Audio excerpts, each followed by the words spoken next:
ವೀಕ್ಷಕರೇ, ನೀವಿನ್ನು ನಮ್ಮ ಚಾನೆಲ್ ನ ಸಬ್ಸ್ಕ್ರೈಬ್ ಮಾಡಿದ್ರೆ ಕೂಡಲೇ ಸಬ್ಸ್ಕ್ರೈಬ್ ಮಾಡಿ, ಲೈಕ್ ಮಾಡಿ, ಶೇರ್ ಮಾಡಿ, ನಮ್ಮನ್ನು ಪ್ರೋತ್ಸಾಹಿಸಿ.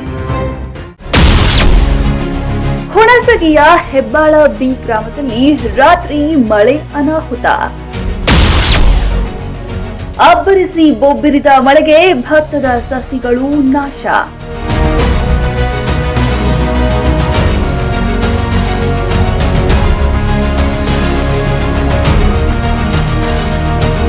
ಒಂದು ಕಡೆ ಕೊಚ್ಚಿ ಹೋಗಿರೋ ಭತ್ತದ ಸಸಿಗಳು, ಇನ್ನೊಂದು ಕಡೆ ಶಾಲೆಯ ಆವರಣದಲ್ಲಿ ನೀರು ನಿಂತಿರುವುದು, ಇದೆಲ್ಲವೂ ಕಂಡು ಬಂದಿದ್ದು ಯಾದಗಿರಿ ಜಿಲ್ಲೆಯ ಗ್ರಾಮದಲ್ಲಿ.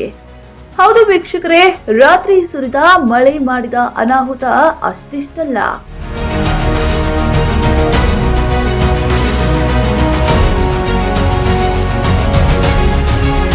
ಹೆಬ್ಬಾಳ ಬಿ ಗ್ರಾಮದಲ್ಲಿ ರಾತ್ರಿ ಸುರಿದ ಭಾರಿ ಮಳೆಯಿಂದಾಗಿ ಹಳ್ಳ ತುಂಬಿ ಹೊಲ ಗದ್ದೆಗಳಿಗೆ ನೀರು ನುಗ್ಗಿದೆ. ಇದರಿಂದಾಗಿ ರೈತರು ಪರದಾಡುವ ಪರಿಸ್ಥಿತಿ ಬಂದಿದೆ.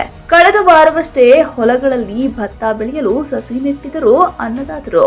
ಆದರೆ ಈಗ ರಾತ್ರಿ ಸುರಿದ ಭಾರಿ ಮಳೆಯಿಂದ ಎಲ್ಲವೂ ಹಾಳಾಗಿದೆ.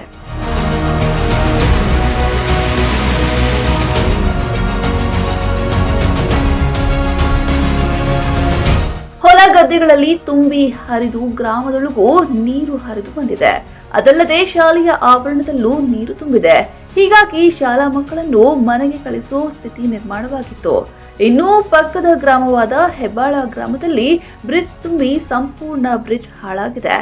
ನೀರಿನ ಹರಿಯೋ ಪ್ರಮಾಣ ಹೆಚ್ಚಿದ್ದು ಸುತ್ತಮುತ್ತಲ ಗ್ರಾಮಕ್ಕೆ ಹಾನಿಯಾಗ್ತಿದೆ. ಇದರಿಂದಾಗಿ ಗ್ರಾಮಸ್ಥರು ಸಂಚರಿಸಲು ಪರದಾಡುವಂತಾಗಿದೆ. ಹೆಬ್ಬಾಳ ಬಿ ಗ್ರಾಮದಲ್ಲಿ ಸಂಪೂರ್ಣ ರಸ್ತೆ ಬಂದ್ ಆಗಿದೆ. ವಾಹನ ಸವಾರರು ಹಾಗೂ ಗ್ರಾಮಸ್ಥರು ಬೇರೆ ಮಾರ್ಗವಾಗಿ ಸಂಚರಿಸುವ ಪರಿಸ್ಥಿತಿ ಬಂದಿದೆ. ಕೂಡಲೇ ತಾಲೂಕಾಡಳಿತ ಕ್ರಮ ಕೈಗೊಂಡು ಗ್ರಾಮಸ್ಥರ ನೆರವಿಗೆ ಬರಬೇಕಿದೆ ಅಂತ ಜನ ಆಗ್ರಹಿಸುತ್ತಿದ್ದಾರೆ.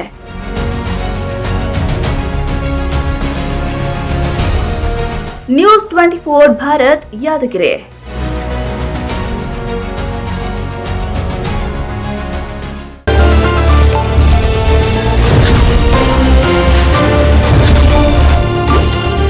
ನ್ಯೂಸ್ 24 ಭಾರತ್, ನೈಜ ಸುದ್ದಿ ಅನಾವರಣ. ಹಳ್ಳಿ ಟು ಡೆಲ್ಲಿ.